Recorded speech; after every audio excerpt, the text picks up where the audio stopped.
जय श्री कृष्ण। गुरुर्ब्रह्मा गुरुर्विष्णुः गुरुर्देवो महेश्वरः गुरुः साक्षात् परब्रह्म तस्मै श्री गुरवे नमः। कृष्णाय वासुदेवाय हरये परमात्मने प्रणतक्लेशनाशाय गोविन्दाय नमो नमः। नमामि सद्गुरुं शान्तं सच्चिदानन्दविग्रहं पूर्णब्रह्मपरानन्दम् ईशमानन्दिवल्लभम् कृष्णाय वासुदेवाय देवकीनन्दनाय च नन्दगोपकुमाराय गोविन्दाय नमो नमः।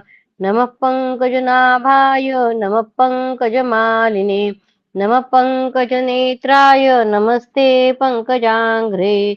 कृष्णं नारायणं वन्दे कृष्णं वन्दे व्रजप्रियं कृष्णं द्वैपायनं वन्दे कृष्णं वन्दे पृथासुतं सच्चिदानन्दरूपाय विश्वोत्पत्त्यादिहेतवे तापत्रयविनाशाय श्रीकृष्णाय वयं नमः। अहमेवासमेवाग्रे नान्यद्यत्सदसत्परं पश्चादहं यदेतच्च यो वशिष्येत सोऽस्म्यहं कृतेऽर्थं यत् प्रतीयेत न प्रतीयेत चात्मनि तद्विद्यादात्मनो माया यथा भासो यथा तमः यथा महान्ति भूतानि भूतेषु चावचेषु प्रविष्टान्यप्रविष्टानि तथा तेषु न तेष्वहम् एतावदेव जिज्ञासेन तत्त्वजिज्ञासुनात्मनः अन्वयव्यतिरेकाभ्यां यत् सर्वत्र सर्वदा आदौ देवकी देवगर्भजननं गोपीगृहे वर्धनं मायापूतनजीवतापहरणं गोवर्धनोद्धारणं कंसच्छेदनकौरवाद्यननं कुन्तीसुतापालनम् एतद्भागवतं पुराणकथितं श्रीकृष्णलीलामृतम्।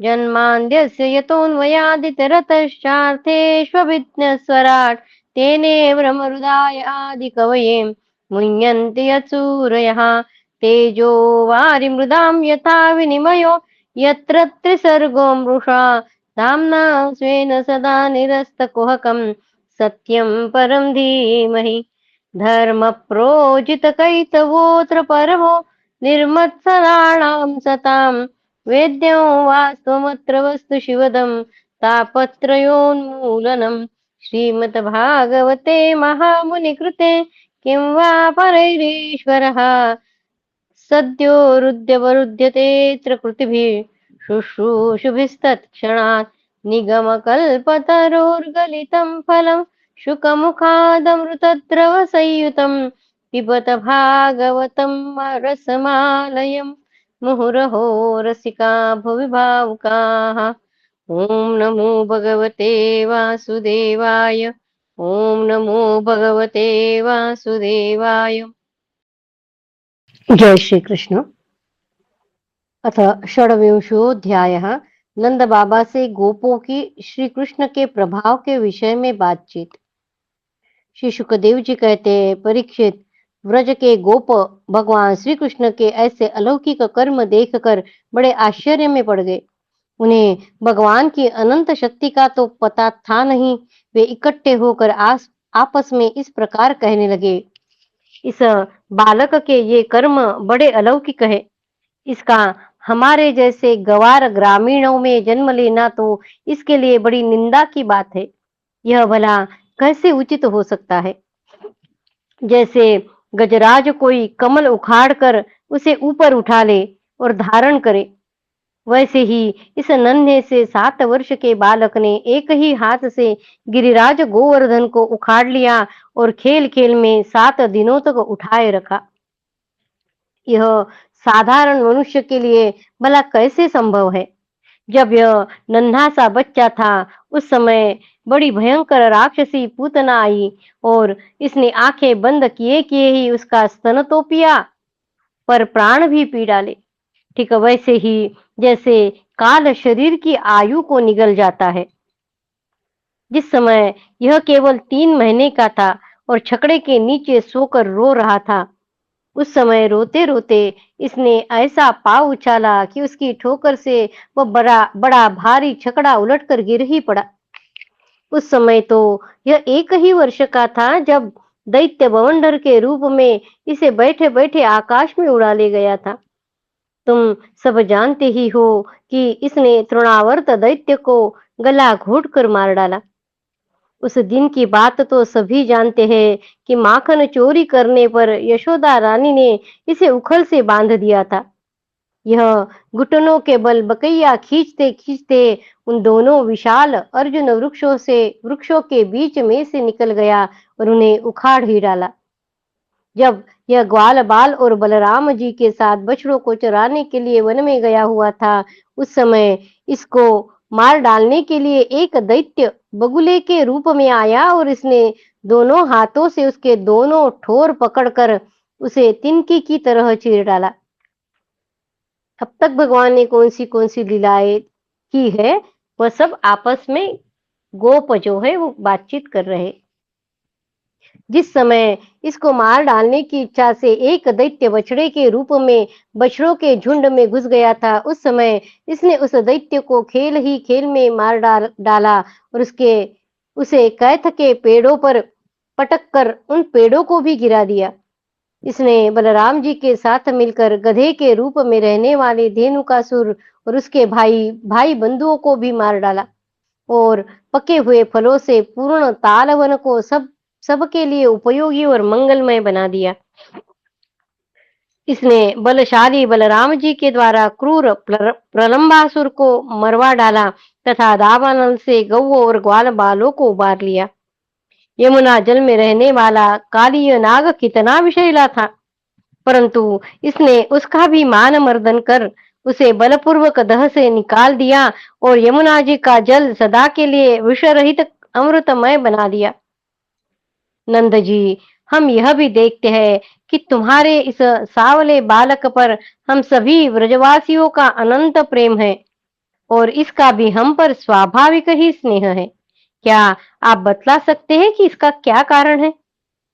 भला कहा तो यह 7 वर्ष का नन्हा सा बालक और कहा इतने बड़े गिरिराज को 7 दिनों तक उठाए रखना। इसी से तो तुम्हारे पुत्र के संबंध में हमें बड़ी शंका हो रही है। नंद बाबा ने कहा, गोपो, तुम लोग सावधान होकर मेरी बात सुनो। मेरे बालक के विषय में तुम्हारी शंका दूर हो जाए, क्योंकि महर्षि गर्ग ने इस बालक को देखकर इसके विषय में ऐसा ही कहा था।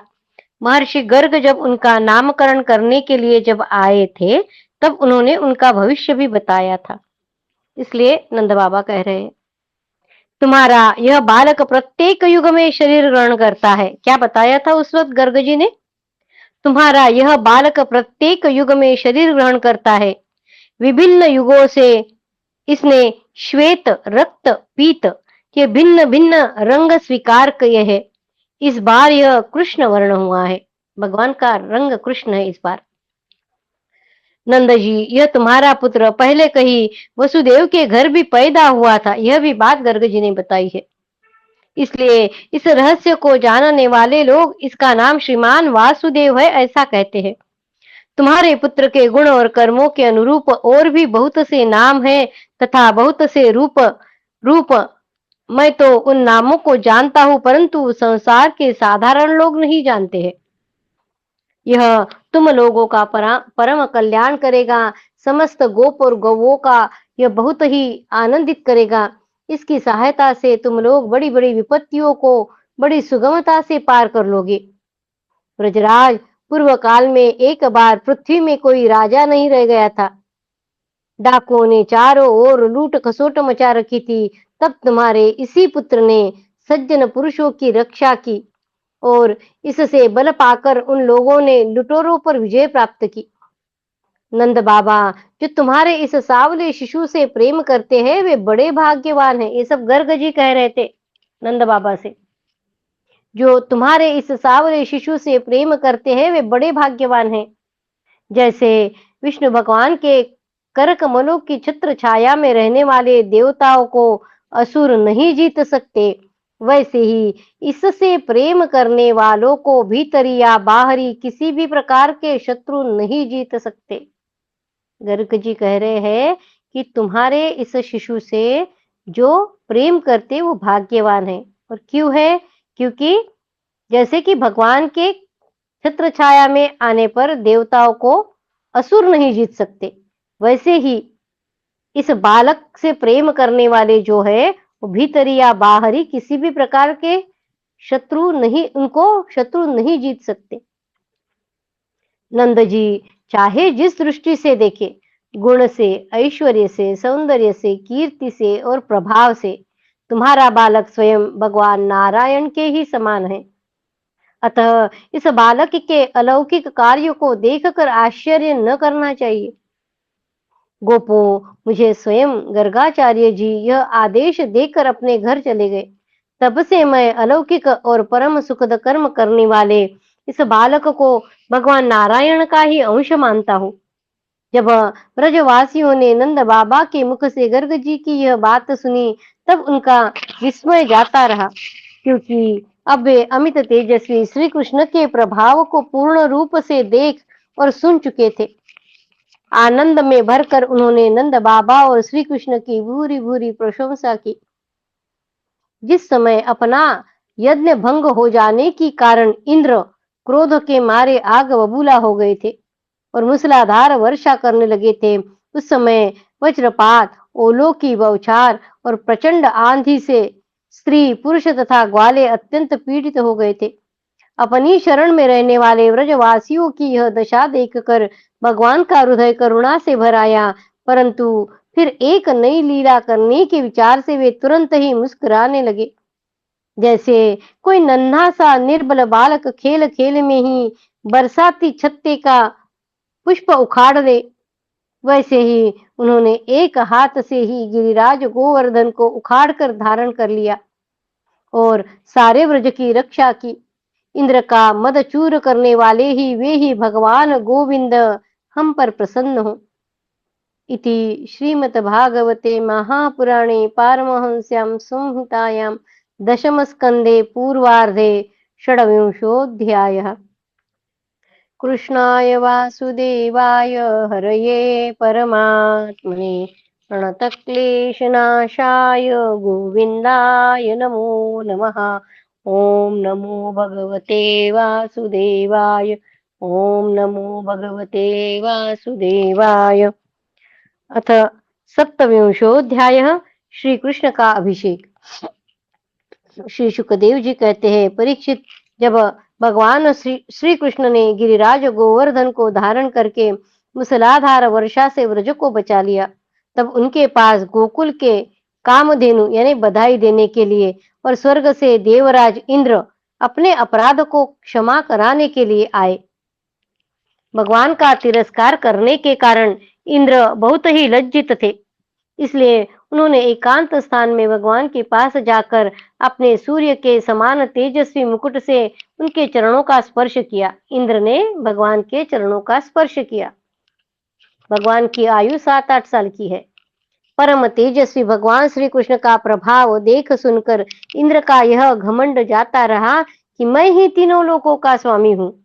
अब उन्होंने हाथ जोड़कर उनकी स्तुति की।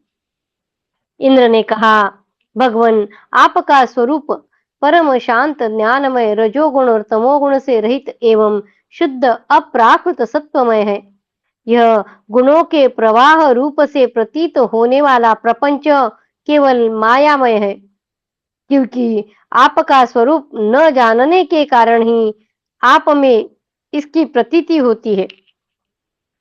जब आपका संबंध अज्ञान और उसके कारण प्रतीत होने वाले देहादि से है ही नहीं, फिर उन देह आदि के प्राप्ति के कारण तथा उन्हीं से होने वाले लोभ, क्रोध आदि दोष तो आप में हो ही कैसे सकते हैं। इंद्र भगवान की स्तुति कर रहे हैं। प्रभु, इन दोषों का होना तो अज्ञान का लक्षण है। इस प्रकार यद्यपि अज्ञान और उससे होने वाले जगत से आपका कोई संबंध नहीं है, फिर भी धर्म की रक्षा और दुष्टों का दमन करने के लिए आप अवतार ग्रहण करते हैं और निग्रह अनुग्रह भी करते हैं। आप जगत के पिता, गुरु, स्वामी हैं। आप जगत का नियंत्रण करने के लिए दंड धारण किए हुए दुस्तर काल है। आप अपने भक्तों की लालसा पूर्ण करने के लिए स्वच्छंदता से लीला शरीर प्रकट करते हैं और जो लोग हमारी तरह अपने को ईश्वर मान बैठते हैं, उनका मान मर्दन करते हुए अनेकों प्रकार की लीलाएं करते हैं। प्रभु, जो मेरे जैसे अज्ञानी और अपने को जगत का ईश्वर मानने वाले हैं, वे जब देखते हैं कि बड़े-बड़े भय के अवसरों पर भी आप निर्भय रहते हैं, तब वे अपना घमंड छोड़ देते हैं और गर्व रहित होकर संत पुरुषों के द्वारा सेवित भक्ति मार्ग का आश्रय लेकर आपका भजन करते हैं। प्रभु, आपकी एक-एक चेष्टा दुष्टों के लिए दंड विधान है। प्रभु, मैंने ऐश्वर्य के मद से चूर होकर आपका अपराध किया है। इंद्र कह रहा है, क्योंकि मैं आपकी शक्ति और प्रभाव के संबंध में बिल्कुल अनजान था। परमेश्वर, आप कृपा करके मुझे मूर्ख अपराधी का यह अपराध क्षमा करे और ऐसी कृपा करे कि मुझे फिर कभी ऐसे दुष्ट अज्ञान का शिकार न होना पड़े। स्वयं प्रकाश इंद्रयातीत परमात्मन, आपका यह अवतार इसीलिए हुआ है कि जो असुर सेनापति केवल अपना पेट पालने में ही लगे रहे हैं और पृथ्वी के लिए बड़े भारी भार के कारण बने रहे हैं, उनका वध करके उन्हें मोक्ष दिया जाए और जो आपके चरणों के सेवक है, आज्ञाकारी भक्तजन है, उनका अभ्युदय हो, उनकी रक्षा हो। इंद्र कह रहा है कि भगवान ने अवतार किस लिए लिया है, वो बता रहे हैं कि असुर सेनापति जो अपना ही पेट पाल रहे हैं और पृथ्वी के लिए भार बन गए हैं, उनका वध करना है। वध करके अगर भगवान वध करेंगे तो उनको मोक्ष मिलना ही है। उनका वध करके उन्हें मोक्ष दिया जाए और जो भक्त है, चरणों के सेवक है, उनका अभ्युदय हो, उनकी रक्षा हो। इसलिए भगवान का अवतरण हुआ है। ऐसे इंद्र बता रहे भगवान को ही। भगवान, मैं आपको नमस्कार करता हूँ। आप सर्वांतर्यामी, पुरुषोत्तम तथा सर्वात्मा वासुदेव है। आप यदुवंशों के एकमात्र स्वामी, भक्त वत्सल एवं सबके चित्त को आकर्षित करने वाले हैं। मैं आपको बार-बार नमस्कार करता हूँ। आपने जीवों के समान कर्मवश होकर नहीं, स्वतंत्रता से अपने भक्तों की तथा अपनी इच्छा के अनुसार शरीर स्वीकार किया है। आपने जीवों के समान कर्मवश यानी कर्म का फल मिला है, इसलिए भगवान को ये जन्म मिला है, ऐसा नहीं है। आपने जीवों के समान, बाकी अन्य जीव है जो कर्म के वश होकर जन्म लेते हैं, वैसा नहीं है। आपने जीवों के समान कर्मवश होकर नहीं, स्वतंत्रता से अपने भक्तों की तथा अपनी इच्छा के अनुसार शरीर स्वीकार किया है। आपका यह शरीर भी विशुद्ध ज्ञान स्वरूप है। आप सब कुछ है, सबके कारण है और सबके आत्मा है। मैं आपको बार-बार नमस्कार करता हूँ। भगवान, मेरे अभिमान का अंत नहीं है और मेरा क्रोध भी बहुत तीव्र है, मेरे वश के बाहर है। जब मैंने देखा कि मेरा यज्ञ तो नष्ट कर दिया गया, तब मैंने मूसलाधार वर्षा और आंधी के द्वारा सारे व्रजमंडल को नष्ट कर देना चाहा। परंतु प्रभु, आपने मुझ पर बहुत ही अनुग्रह किया। मेरी चेष्टा व्यर्थ होने से मेरे घमंड की जड़ उखड़ गई। आप मेरे स्वामी हैं, गुरु हैं और मेरे आत्मा हैं। मैं आपकी शरण में हूँ। श्री शुकदेव जी कहते हैं, परीक्षित, जब देवराज इंद्र ने भगवान श्री कृष्ण की इस प्रकार स्तुति की, तब उन्होंने हंसते हुए मेघ के समान गंभीर वाणी से इंद्र को संबोधन करके कहा। श्री भगवान ने कहा, इंद्र, तुम ऐश्वर्य और धन संपत्ति के मद से पूरे मतवाले हो रहे थे, इसलिए तुम पर अनुग्रह करके ही मैंने तुम्हारा यज्ञ भंग किया है। भगवान कह रहे इंद्र से कि तुम धन संपत्ति के मद से पूरे पूरे मतवाले हो रहे थे, इसीलिए तुम पर अनुग्रह करके ही मैंने तुम्हारा यज्ञ भंग किया है। यह इसलिए कि अब तुम मुझे नित्य निरंतर स्मरण रख सको। जो ऐश्वर्य और धन संपत्ति के मद से अंधा हो जाता है, वह यह नहीं देखता कि मैं काल रूप परमेश्वर हाथ में दंड लेकर उसके सिर पर सवार हूँ। भगवान बता रहे हैं कि जो ऐश्वर्य और धन संपत्ति के मद से अंधा हो जाता है, वह यह नहीं देखता कि काल रूप परमेश्वर यानी यमराज हाथ में दंड लेकर उसके सिर पर सवार हूँ। वह काल भी भगवान ही है। मैं जिस पर अनुग्रह करना चाहता हूँ उसे ऐश्वर्य भ्रष्ट कर देता हूँ। ये बात पहले भी कही है भगवान ने कि जिस पर मैं अनुग्रह करना चाहता उसको उसका धन छीन लेता हूँ, ऐसा कहा था। पिछले कई अध्याय में हमने देखा था। उसको दरिद्री बना देता हूँ, उसका धन छीन लेता हूँ।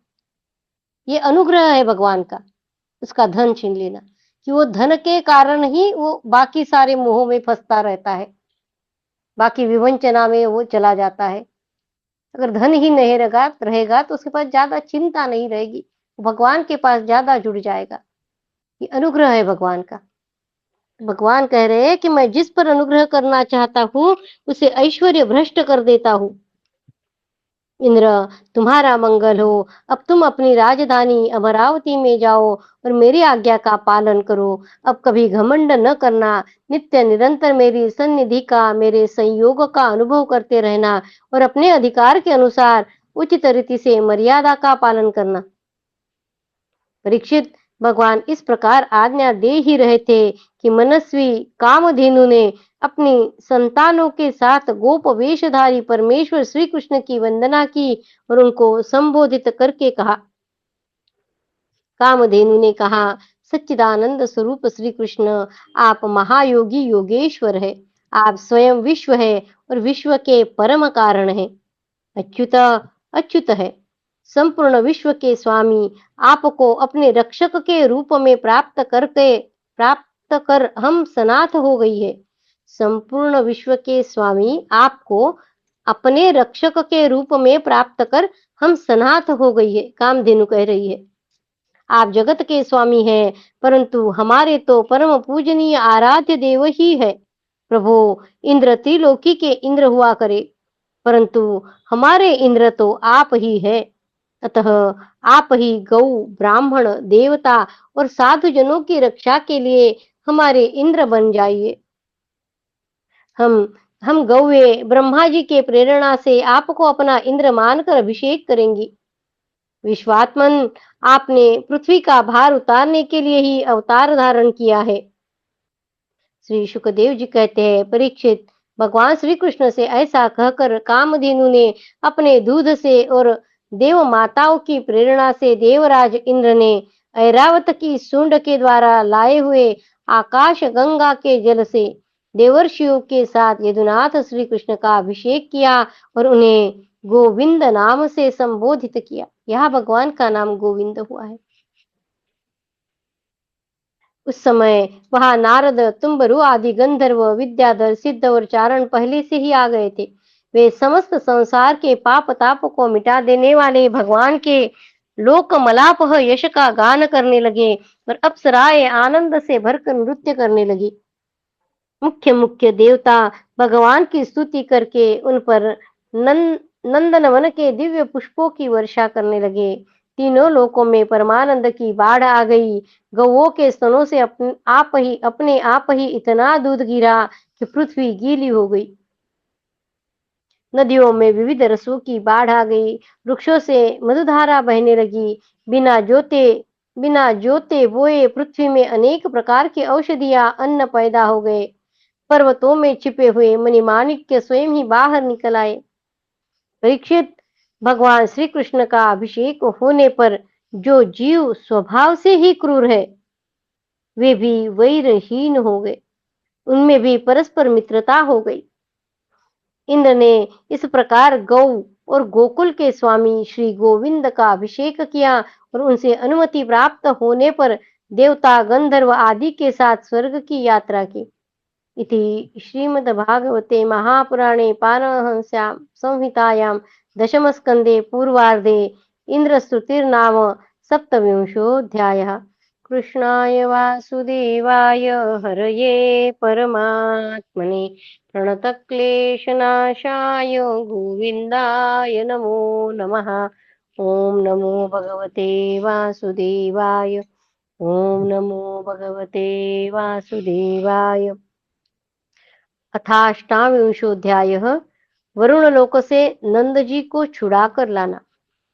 श्री सुखदेव जी कहते हैं, परीक्षित, नंद बाबा ने कार्तिक शुक्ल एकादशी का उपवास किया और भगवान की पूजा की तथा उसी दिन रात में द्वादशी लगने पर स्नान करने के लिए यमुना जल में प्रवेश किया। उस दिन एकादशी है, उस रात में जब द्वादशी लगी रात में, उस वक्त वो स्नान करने के लिए यमुना जल में उन्होंने प्रवेश किया। नंद बाबा को यह मालूम नहीं था कि यह असुरों की वेला है। जिस समय नंद बाबा स्नान करने के लिए यमुना जी में गए हैं, वह असुरों के स्नान करने की वेला है। नंद बाबा को यह मालूम नहीं था कि यह असुरों की वेला है, इसलिए वे रात के समय ही यमुना जल में घुस गए।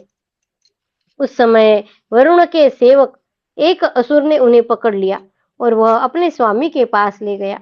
नंद बाबा के खो जाने से व्रज के सारे गोप, श्री कृष्ण अब तुम ही अपने पिता को ला सकते हो, बलराम अब तुम्हारा ही भरोसा है, इस प्रकार कहते हुए रोने पीटने लगे। भगवान श्री कृष्ण सर्वशक्तिमान हैं एवं सदा से ही अपने भक्तों का भय भगाते आए हैं। जब उन्होंने व्रजवासियों का रोना पीटना सुना और यह जाना कि पिताजी को वरुण का कोई सेवक ले गया है, तब वे वरुण जी के पास गए। जब लोकपाल वरुण ने देखा कि समस्त जगत के अंतरिंद्रिय और बहिरिंद्रियों के प्रवर्तक भगवान श्री कृष्ण स्वयं ही उनके यहाँ पधारे हैं वरुण लोक में, तब उन्होंने उनकी बहुत बड़ी पूजा की। भगवान के दर्शन से उनका रोम रोम आनंद से खिल उठा। उसके बाद उन्होंने भगवान से निवेदन किया। वरुण जी ने कहा, प्रभु, आज मेरा शरीर धारण करना सफल हुआ। आज मुझे संपूर्ण पुरुषार्थ प्राप्त हो गया, क्योंकि आज मुझे आपके चरणों की सेवा का शुभ अवसर प्राप्त हुआ है। भगवान, जिन्हें भी आपके चरण कमलों की सेवा का सुअवसर मिला, वे भवसागर से पार हो गए। वरुण कह रहा है भगवान से कि जिन्हें आपकी चरण कमलों की सेवा का सुअवसर मिला, वे भवसागर से पार हो गए। आप भक्तों के भगवान, वेदांतियों के ब्रह्म और योगियों के परमात्मा हैं। आपके स्वरूप में विभिन्न लोक सृष्टियों की कल्पना करने वाली माया नहीं है, ऐसे श्रुति कहती है। मैं आपको नमस्कार करता हूँ। प्रभु, मेरा यह सेवक, वरुण देवता कह रहे, मेरा यह सेवक बड़ा मूढ़ और अनजान है, वह अपने कर्तव्य को भी नहीं जानता। वही आपके पिताजी को ले आया है, आप कृपा करके उसका अपराध क्षमा कीजिए। गोविंद, मैं जानता हूँ कि आप अपने पिता के प्रति बड़ा प्रेम भाव रखते हैं। ये आपके पिता है, इन्हें आप ले जाइए। परंतु भगवान, आप सबके अंतर्यामी, सबके साक्षी है, इसलिए विश्व विमोहन श्री कृष्ण, आप दास मुझे दास पर भी कृपा कीजिए। श्री सुखदेव जी कहते हैं, परीक्षित, भगवान भगवान श्री कृष्ण ब्रह्मा आदि ईश्वरों के भी ईश्वर है। लोकपाल वरुण ने इस प्रकार उनकी स्तुति करके उन्हें प्रसन्न किया। इसके बाद भगवान अपने पिता नंद जी को लेकर ब्रज में चले आए और ब्रजवासी भाई बंधुओं को आनंदित किया। नंद बाबा ने वरुण लोक में लोकपाल के इंद्रियातीत ऐश्वर्य और सुख संपत्ति को देखा तथा यह भी देखा कि वहां के निवासी उनके पुत्र श्री कृष्ण के चरणों में झुक झुक कर प्रणाम कर रहे हैं। उन्हें बड़ा विस्मय हुआ। उन्होंने व्रज में आकर अपने जाति भाइयों को सब बात कह सुनाई। भगवान के प्रेमी गोप यह सुनकर ऐसा समझने लगे कि अरे, ये तो स्वयं भगवान है। तब उन्होंने मन ही मन बड़ी उत्सुकता से विचार किया कि क्या कभी जगदीश्वर भगवान श्री कृष्ण हम लोगों को भी अपना वह मायातीत स्वधाम, जहाँ केवल इनके प्रेमी भक्त ही जा सकते हैं, दिखलाएंगे। गोपों के मन में आया है कि ये तो स्वयं भगवान है, तो ये भगवान श्री कृष्ण हम लोगों को भी अपना जो भगवान का जो स्वधाम है, जहाँ इनके सिर्फ प्रेमी भक्त ही जा सकते हैं, वो हमें दिखलाएंगे। ऐसा उन गोपों के मन में आया। भगवान श्री कृष्ण स्वयं सर्वदर्शी है, भला उनसे यह बात कैसे छिपे रहती। वे वे अपने आत्मीय गोपों की यह अभिलाषा जान गए और उनका संकल्प सिद्ध करने के लिए कृपा से भरकर इस प्रकार सोचने लगे। इस संसार में जीव अज्ञानवश शरीरों में आत्मबुद्धि करके भांति भांति की कामना और उनके पूर्ति के लिए नाना प्रकार के कर्म करता है। अज्ञानवश इस संसार में जीव भांति भांति की कामना करता है और उनकी पूर्ति के लिए कर्म करता रहता है और फिर उनके फलस्वरूप देवता, मनुष्य, पशु, पक्षी आदि ऊंची नीची योनियों में भटकता फिरता है। अज्ञान है, अज्ञान अज्ञान के कारण कामना करता है और उस कामना के लिए कर्म करता है। फिर जो कुछ भी कर्म किया उसने उसके अनुसार अच्छा किया हो तो अच्छा कर्म किया हो तो फिर देवताओं की योनि मिलेगी, बुरा कर्म किया हो तो नीचे योनियों में जाएगा। ऐसे ये भटकता रहता है, अपनी असली गति को, आत्म स्वरूप को नहीं पहचान पाता है। परम दयालु भगवान श्री कृष्ण ने इस प्रकार सोचकर उन गोपों को मायांधकार से अतीत अपना परम धाम दिखलाया। भगवान ने पहले उनको उस ब्रह्म का साक्षात्कार करवाया जिसका स्वरूप सत्य, ज्ञान, अनंत, सनातन ज्योति स्वरूप है तथा समाधि निष्ठ गुणातीत पुरुष ही जिसे देख पाते हैं। जिस जलाशय में अक्रूर को भगवान ने अपना स्वरूप दिखलाया था, जिस जलाशय में अक्रूर को भगवान ने अपना स्वरूप दिखलाया था, उसी ब्रह्म स्वरूप ब्रह्म रथ में भगवान उन गोपों को ले गए। वहां उन लोगों ने उसमें डुबकी लगाई। वे ब्रह्म रथ में प्रवेश कर गए। तब भगवान ने उसमें से उनको निकालकर अपने परम धाम का दर्शन कराया। उस दिव्य भगवत स्वरूप लोक को देखकर नंद आदि गोप परमानंद में मग्न हो गए। वहां उन्होंने देखा कि सारे वेद मूर्तिमान होकर भगवान श्री कृष्ण की स्तुति कर रहे हैं। यह देखकर वे सब के सब परम विस्मित हो गए। वेद भगवान की स्तुति कर रहे, ऐसे उन्होंने देखा है। इति श्रीमद्भागवते महापुराणे पारमहंस्यां संहितायां दशमस्कन्धे पूर्वार्धे अष्टाविंशोऽध्यायः। कृष्णाय वासुदेवाय हरये परमात्मने प्रणतक्लेशनाशाय गोविन्दाय नमो नमः। ॐ नमो भगवते वासुदेवाय। ॐ नमो भगवते वासुदेवाय। अथैकोनत्रिंशोऽध्यायः रासलीला का आरंभ।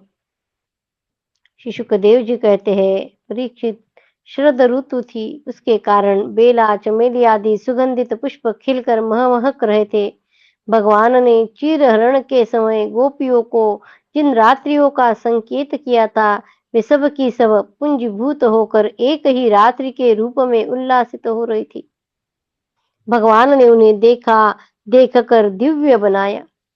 गोपियां तो चाहती ही थी कि अब भगवान ने भी अपने अचिंत्य महाशक्ति योग माया के सहारे उन्हें निमित्त बनाकर रसमयी रास क्रीड़ा करने का संकल्प किया। अमना होने पर भी उन्हें अपने प्रेमियों की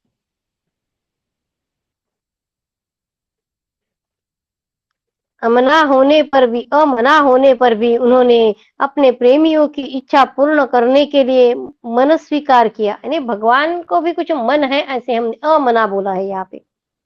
अमना होने पर भी उन्होंने अपने प्रेमियों की इच्छा पूर्ण करने के लिए मन स्वीकार किया। भगवान के संकल्प करते ही चंद्रदेव ने प्राची दिशा के मुखमंडल पर अपने शीतल किरण रूपी कर कमलों से लालिमा की रोली केसर मल दी।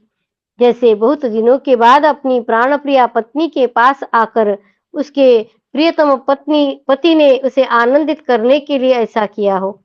इस प्रकार चंद्रदेव ने उदय होकर न केवल पूर्व दिशा का प्रत्युत संसार के समस्त चर अचर प्राणियों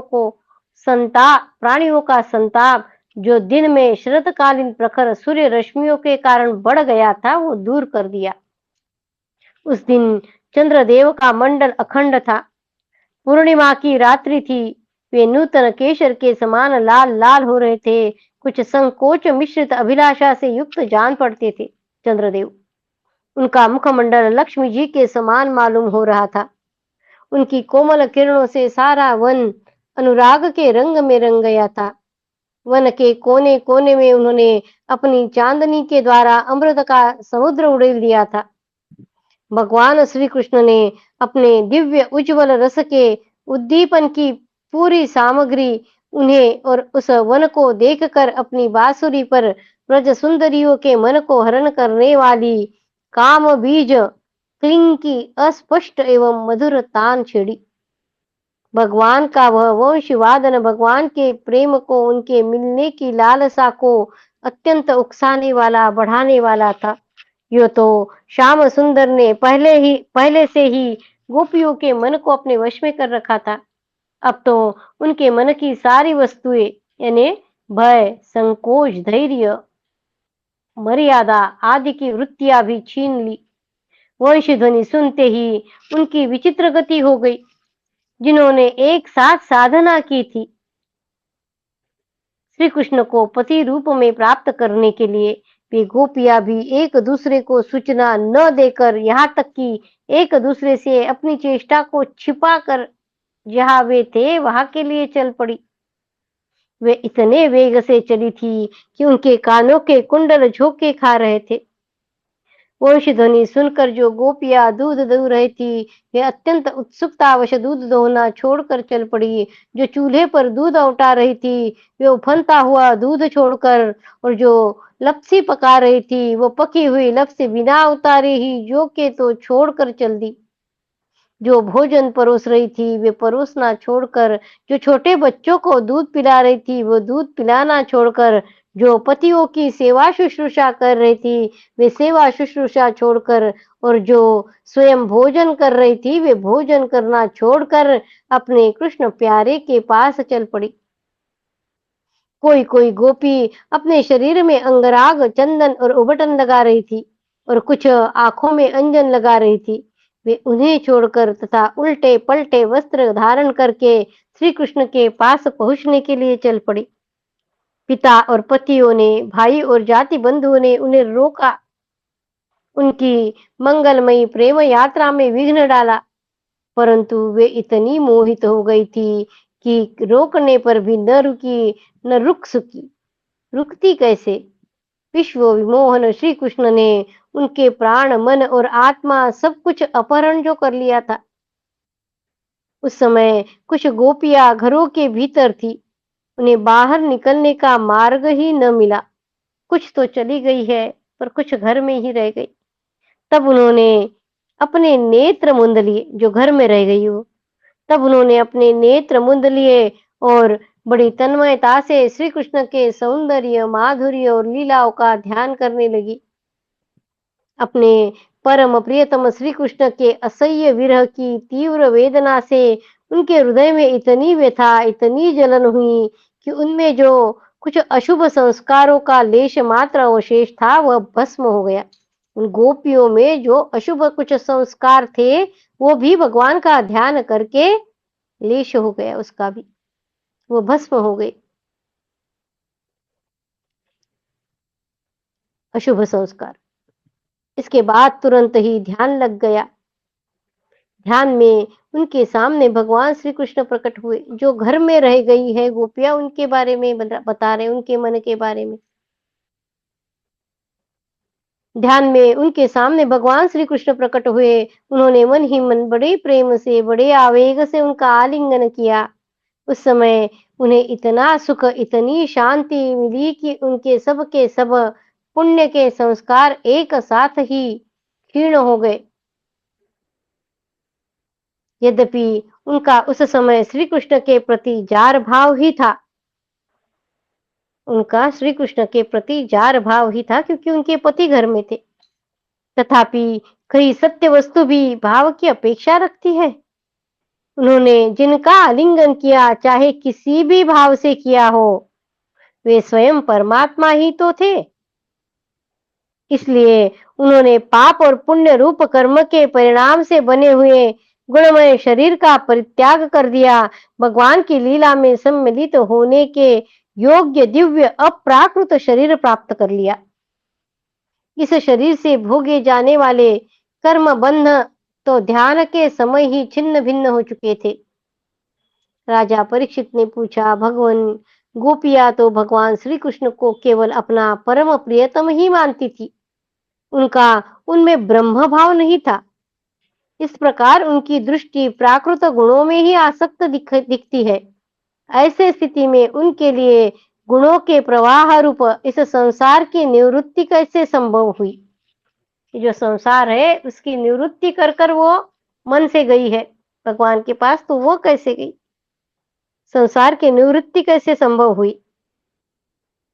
श्री शुकदेव जी ने कहा, परीक्षित, मैं तुमसे पहले ही कह चुका हूं कि ये चेदिराज शिशुपाल भगवान के प्रति द्वेष भाव रखने पर भी अपने प्राकृत शरीर को छोड़कर अप्राकृत शरीर से उनका पार्षद हो गया।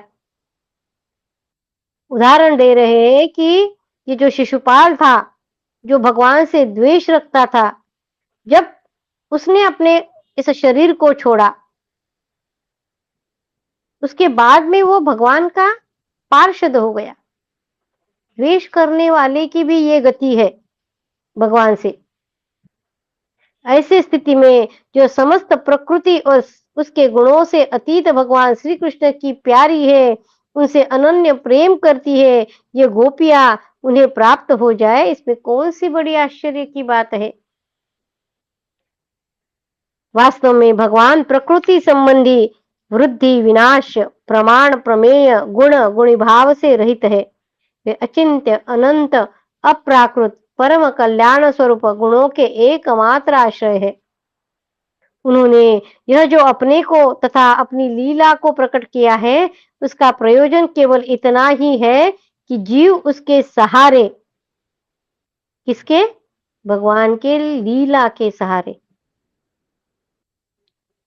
उन्होंने यह जो अपने को तथा अपनी लीला को प्रकट किया है, उसका प्रयोजन केवल इतना है कि जीव उसके सहारे अपना परम कल्याण संपादन करे।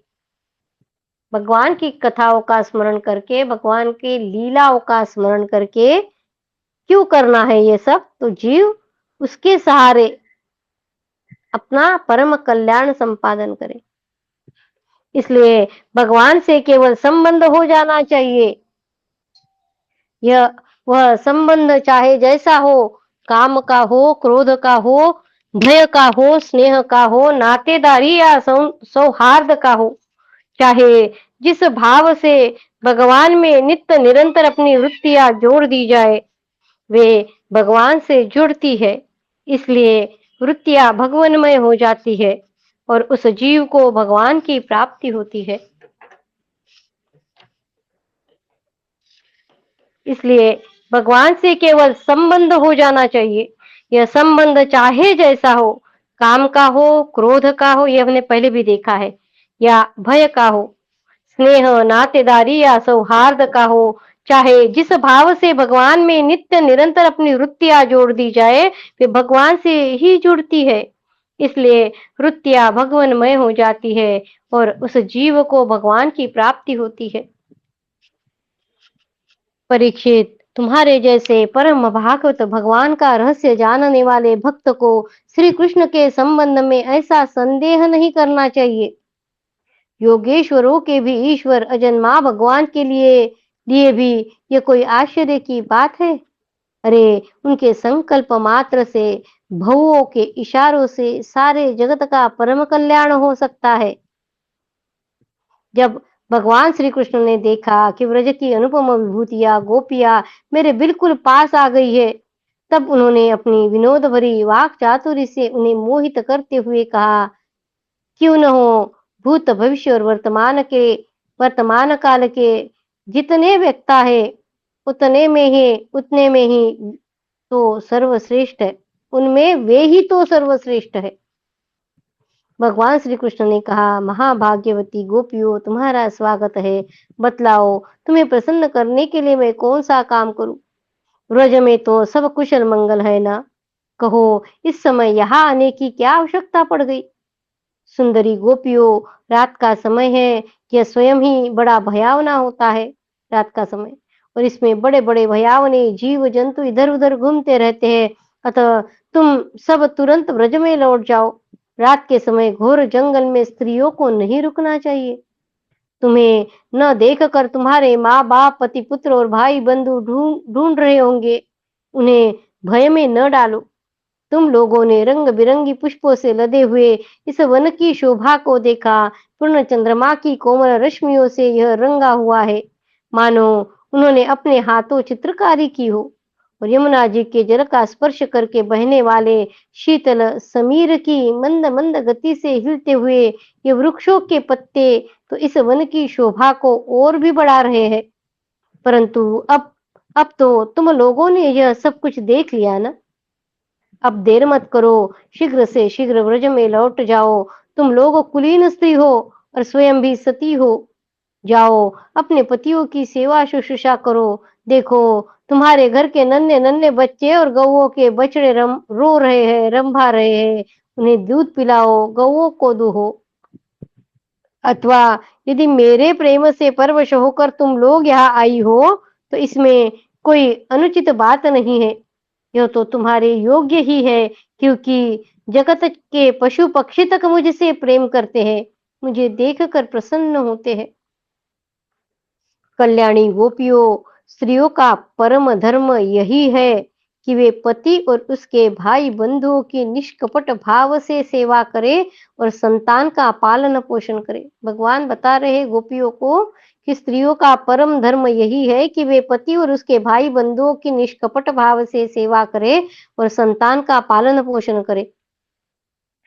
जिन स्त्रियों को उत्तम लोक प्राप्त करने की अभिलाषा हो, जिन स्त्रियों को उत्तम लोक प्राप्त करने की अभिलाषा हो, वे पातकी को छोड़कर और किसी भी प्रकार के पति का परित्याग न करे। अगर पति पातकी है, तो ही उसे वो छोड़ सकती है। जिन स्त्रियों को उत्तम लोक प्राप्त करने की अभिलाषा हो, वे पातकी को छोड़कर और किसी भी प्रकार के पति का परित्याग न करे। भले ही वह बुरे स्वभाव वाला, भाग्यहीन, वृद्ध, मूर्ख, रोगी या निर्धन ही क्यों न हो, छोड़ना नहीं है। कुलीन स्त्रियों के लिए जार पुरुष की सेवा सब तरह से निंदनीय है। यानी कुलीन स्त्रियों के लिए जार यानी दूसरे पुरुष, अपना पति छोड़कर दूसरा। कुलीन स्त्रियों के लिए जार पुरुष की सेवा सब तरह से निंदनीय है। उससे उनका परलोक बिगड़ता है, स्वर्ग नहीं मिलता, इस लोक में अपयश होता है। यह कुकर्म स्वयं तो अत्यंत तुच्छ क्षणिक ही है। इसमें प्रत्यक्ष वर्तमान भी कष्ट ही कष्ट है। मोक्ष आदि की तो बात ही क्या कौन करे, यह साक्षात परम भय नरक आदि का हेतु है। गोपियों, मेरी लीला और गुणों के श्रवण से, रूप के दर्शन से, उन सब के कीर्तन और ध्यान से मेरे प्रति जैसे अनन्य प्रेम की प्राप्ति होती है, वैसे प्रेम की प्राप्ति पास रहने से नहीं होती। इसलिए तुम लोग अभी अपने अपने घर लौट जाओ। भगवान बोल रहे कि मेरी लीला, मेरे गुण, इसका श्रवण करना, मेरे रूप का दर्शन लेना और इस सब का कीर्तन और ध्यान करना, इससे जो अनन्य प्रेम की प्राप्ति होती है भगवान के, वह वैसी प्राप्ति भगवान खुद बता रहे हैं कि मेरे पास रहने से नहीं होती है। इसलिए तुम लोग अभी अपने अपने घर लौट जाओ। श्री सुखदेव जी कहते हैं, परीक्षित, भगवान श्री कृष्ण का यह अप्रिय भाषण सुनकर गोपियां उदास खिन्न हो गई, उनकी आशा टूट गई। वे चिंता के अथाह एवं अपार समुद्र में डूबने उतारने लगी। उनके बिंबा फल के समान लाल लाल अधर शोक के कारण चलने वाली लंबी और गर्म सांसें सूख गई। उन्होंने अपने मुंह नीचे की ओर लटका लिए और पैर के नखों से धरती को रेदने लगी। नेत्रों से दुख के आंसू बह भर कर काजल के साथ वक्ष स्थल पर पहुंचने और वहां लगी हुई केशर को धोने लगे। उनका हृदय दुख से इतना भर गया था कि वे कुछ बोल न सकी, चुपचाप खड़ी रह गई। गोपियों ने अपने प्यारे श्याम सुंदर के लिए सारी कामनाएं, सारे भोग छोड़ दिए थे। श्री कृष्ण में उनका अनन्य अनुराग, परम प्रेम था। जब उन्होंने अपने प्रियतम श्री कृष्ण की यह निष्ठुरता से भरी बात सुनी, निष्ठुरता क्या है कि उन्होंने उनको जाओ बोला है, निष्ठुरता से भरी बात सुनी, जो बड़ी ही अप्रिय सी मालूम हो रही थी। तब उन्हें बड़ा दुःख हुआ, आँखें रोते-रोते लाल हो गई, आँसुओं के मारे रूंध गई। उन्होंने धीरज धारण करके अपनी आँखों के आँसू पोंछे और फिर प्रणयकोप के कारण वे गदगद वाणी से कहने लगी।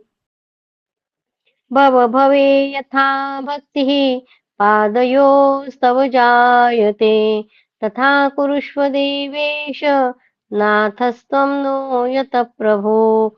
नाम संकीर्तनं यस्य सर्वपापप्रणाशनं, प्रणामो दुःखशमनः, तं नमामि हरिं परं, तं नमामि हरिं परं।